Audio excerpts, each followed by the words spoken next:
Hello, my name is Nathan Myers, and I'm 22 years old, and I'm a heroin addict.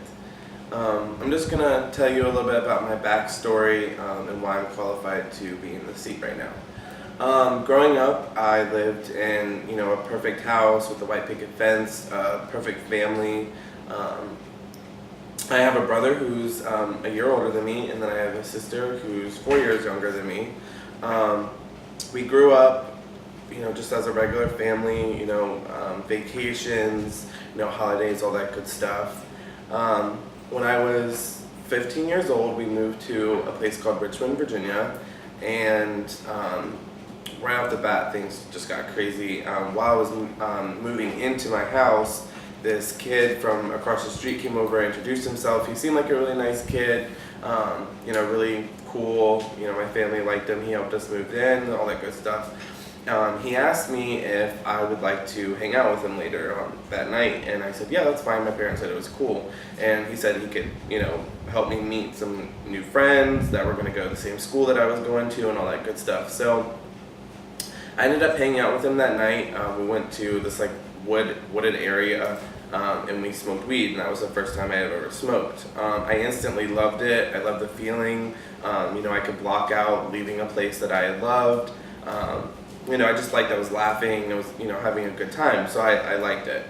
From there on, I was smoking weed every day. I got into the rave world and music festivals, so I was doing a lot of MDMA, which is Molly, cocaine, acid, all that crazy stuff. And I was just, I was a lost child. I was just a lost soul out there, just trying to hide things. I had a lot of problems with my sexual identity, just growing up and finding the person that I am. So I eventually came out in 2009 to everybody, to my family, and they took it really well. Surprisingly, my dad took it really well. They said, no matter what, we're still gonna love you and support you with whatever you do. So I met this guy. Well, let me backtrack a little bit. I went to a private school, and my brother, who's a year older than me, went to public. So I would mostly hang out with the public school kids because the private school kids really weren't into drugs and partying. So one night I went to this party with my brother, and I met this guy, and he just seemed to be really interested in me, and just kept asking for my phone number, and we should hang out. He was actually straight at the time, and he was like a star football player for the school. So we ended up started dating. Junior year, he broke his leg playing football, and he got prescribed Dilaudid. So we got those, and we were just snorting them all the time. One of our friends that were more into drugs told us that we could shoot them, and at first I was like, absolutely not, I'm not shooting them, that's not me. So we ended up doing that, and it just got bad, just doing drugs all the time and shooting, and it really just happened so fast. One night, while me and my boyfriend were gone, his friend, or supposedly friend, came and robbed us of everything, our TVs, our drugs, money, everything. And we thought that it would be a good idea to retaliate. And so the next night, we went over to his and his girlfriend's house, and we kicked in the door, we tied them up, and moved them from one room to another room. And we stole everything that they had, and the girlfriend ended up going to the police. So one morning I was getting ready for school, this is my senior year, 12 cops showed up at my door. They came in and told all my family to get on the floor. It was horrible. I was devastated, and to make it all better, I was class president at my private school. So I had to go to school, and that feeling when everybody's talking about you, and it was that feeling, and it was really embarrassing. I had to step down from class president. I almost didn't graduate high school because of it.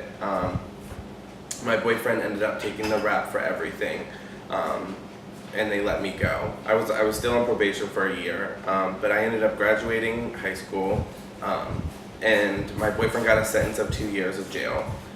So he went and did that, and while the 2 years he did that, I went to college. I went to Virginia Tech, still using all this whole time, barely making it, and then I caught my first DUI charge in 2014.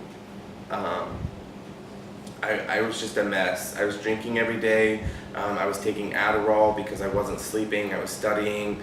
I was doing dope in the morning, Adderall at night to stay up and study, and it was just horrible. I took a break from school and I went home. I did like a little home detox. I did pretty good. I went back to school and everything just happened again. I started picking up as soon as I got there, and I got my second DUI. At that point, I dropped out of school.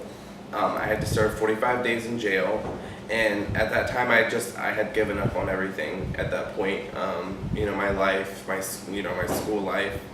My parents were just pretty much done with me. So I got out of jail, and my parents told me, they gave me an option of going to treatment. And at that time, I said, absolutely not, I'm not going to treatment. So they washed their hands of me and cut me off. So I just went around and slept on people's couches. I worked at a gay nightclub. I was an exotic dancer. My boyfriend got out of jail. We immediately got back together, started using again. So I started using, we were using for a good year. And then one night we were going to Virginia Beach to visit one of my friends. And I had my best friend with me, and she was in the back seat with her boyfriend, and I was driving, and my boyfriend was in the passenger seat, and she had bought some drugs from us, and I just thought she was using. She nodded out, I didn't think anything of it. So I drove like an hour to Virginia Beach, and we finally got there, and I opened the door to her car door to get her out, and she fell out, and she was dead. She had overdosed in my car and had been dead for about 30 minutes. I lost everything at that time. I was just a human walking. I had no soul. I had no heart. I had nothing. It was really, really, it really took a toll on me. 2 days after that, I overdosed, and my kidneys started failing. I was clinically pronounced dead for 15 minutes. They Narcaned me, and then I woke up in a breathing tube in my mouth, and I was in the hospital for 6 days. That was the eye-opener for me, because I had never overdosed before, and I never want to do that again. I still, tearing up talking about it now.